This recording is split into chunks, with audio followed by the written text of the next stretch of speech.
मैं लखनऊ से आप लोगों के बीच में आया हूँ। मैं कुछ सटीक बातें आपसे करूँगा जो वाकई में मुद्देदार हैं।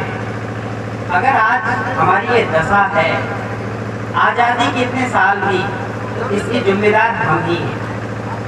आपको बुरा जरूर लगेगा, लेकिन इसके 90% जिम्मेदार हम खुद हैं।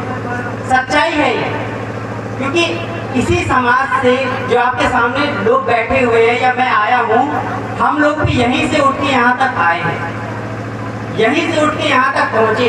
तो कहीं ना कहीं जिम्मेदारी हमारी है कि इस दशा की जिम्मेदारी हमारी भी है। अगर आज हम लोग यहाँ पर आए, लक्ष्य संगठन आपके पास आया है, तो यहाँ से हमें कुछ सीखना चाहिए कि हमें अपने आगे की जिंदगी कैसे बितानी है, कैसे अपने बच्चों का भविष्य बनाना है। एक छोटी सी कहानी है जो मैं आपके बीच में रखना चाहूँगा, बहुत ध्यान से सुनना।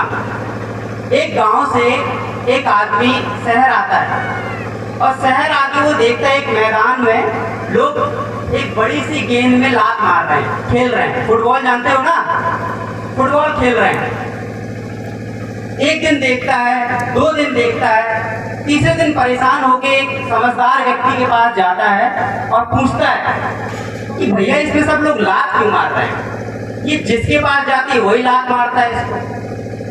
जिसके पास जा रही मैं 2 दिन से देख रहा हूँ सब लोग इसे लात मार रहे हैं। तो वो आदमी पता उससे क्या कहता है? इस पे इसलिए लोग लात मार रहे हैं क्योंकि ये दिख तो रही है भरी हुई, लेकिन ये भरी हुई नहीं है, इसके अंदर हवा भरी, इसके अंदर कुछ है ही नहीं। यही है हमारा समाज।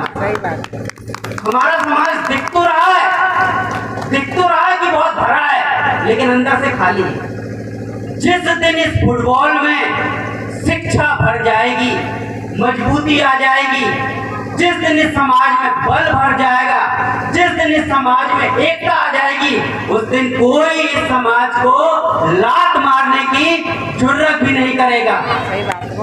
बाबा साहब 70-72 साल हो गए आजादी के, संविधान उन्होंने लिखा, वो भी एक बड़ी फुटबॉल, लेकिन उस फुटबॉल में इतना वजन था कि उसको लात मारने से पहले लोग अपनी लात की तरफ देखते थे कि क्या होगा मेरी लात का। आप खुद सोचो, एक पत्थर की फुटबॉल है, इतनी बड़ी पत्थर की या लोहे की, क्या उस पर आप लात मारोगे?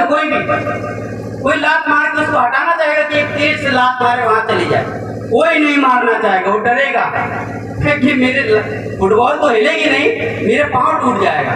यही थे बाबा साहब, उन्होंने अपने आप को इतना मजबूत बनाया, इतना शिक्षित बनाया कि बड़े बड़े मनुवादी या बड़े बड़े विचारक या जिन्होंने देश को बर्बाद कर रखा था, लाख प्रयास करने के बाद भी उनका बाल भी बांका नहीं कर पाए, उनका बाल भी बांका नहीं कर पाए। और उन्होंने हमारे हक और अधिकार के लिए एक बहुत बड़ा संविधान हमें दे दिया, जिससे हमारे सबको इक्वलिटी, सबको बराबरी मिली, सबको शिक्षा मिली, हर जगह आपकी भागीदारी उन्होंने तय की। लेकिन इतने साल बीतने के बाद भी आपने क्या किया? आपने क्या किया उनके साथ? धोखा दिया आपने बाबा साहब को, धोखा दिया आपने उनके विचारों को, धोखा दिया आपने उनके संघर्षों को। अगर उनके संघर्षों को आपने धोखा ना दिया होता तो आज यहाँ झोपड़ी नहीं पड़ी होती, आज आप यहाँ ऐसे बैठे नहीं होते, आपके बच्चे भी अच्छे स्कूलों में पढ़ रहे होते, आपके बड़े बड़े मकान बने होते, आप भी एक आलीशान जिंदगी जी रहे होते।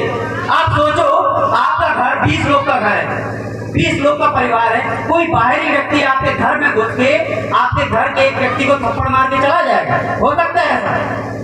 नहीं हो सकता ना। लेकिन वो तो कर रहे हैं, ऐसा ही तो हो रहा है। देश हमारा, लोग हमारे, लेकिन अधिकार उनका। क्यों? क्योंकि आप लोग कमजोर हो, एकता नहीं है, आपस में फूट है।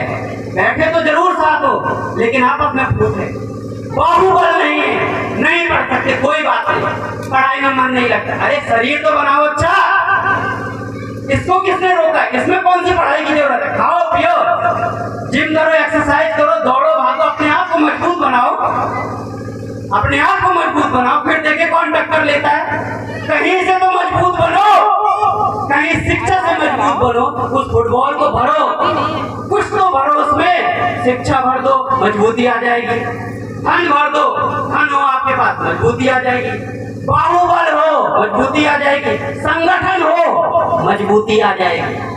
गलत तो नहीं कह रहा हूं मैं। तो हमारा सबसे पहला काम ये होना चाहिए कि हमें अपने बच्चों को शिक्षित बनाना है, एक प्रण लेना है कि अगर मेरे 2 बच्चे हैं, 3 बच्चे हैं, मुझे इनको पढ़ाना है। मेरी जिंदगी जैसे निकल गई, मुझे बताने वाला कोई नहीं, सारे लोग हैं, आपको बताने वाला कोई नहीं था, लेकिन आज है लक्ष्य संगठन है जो आपके गांव में आपको बता रहा है कि क्या तरीके हैं आगे बढ़ने के, कैसे शिक्षित हुआ जा सकता है, कैसे अपने अधिकार पाए जा सकते हैं। तो इन सारी चीजों के लिए मैं लक्ष्य की बात जरूर बताना चाहूंगा। 22 साल से ये संगठन चल रहा है, सिर्फ आपके 23 साल हो गए इस संगठन को, और सिर्फ आपके हक और अधिकारों के लिए बात कर रहा है। कोई आपके साथ अन्याय होता है, हम वहाँ आके आपके साथ खड़े होते, एकता बनाते, लेकिन कहीं ना कहीं आपकी भी जिम्मेदारी है कि इस जिम्मेदारी को समझे। मेरी आपसे हाथ जोड़ के विनती है कि मैं भी आपके ही जैसे लोगों से, आपके ही परिवार से, ऐसे ही गांव से उठ के यहाँ पे पहुँचा हूँ। मेरे पापा भी ऐसे ही परिवार से, ऐसे ही गांव से उठ के वहाँ तक पहुँचे।